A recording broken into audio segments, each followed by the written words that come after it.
So now what? That is the question Florida elections officials may soon have to figure out. A federal judge's recent order says ex-felons can vote under Amendment 4 even if they can't pay court-ordered obligations. Now, it conflicts with a new state law requiring fees, fines, and restitution be met before former inmates can register.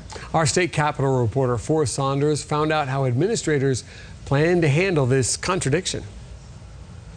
For former felon-turned-pastor Greg James, U.S. District Judge Robert Hinkle's injunction is a godsend. Though it technically affects only the 17 filing suit against the state's new law, James sees it as a step forward for hundreds of thousands of Florida felons who can't pay to vote. And even if you got a fine, poor people matter. Fueled by optimism, the ruling has James on the road, traveling the state to encourage other ex-inmates to register ahead of 2020. We have become the most valuable group in the state of Florida. I'm Secretary of State. For election officials, a different story, a new headache.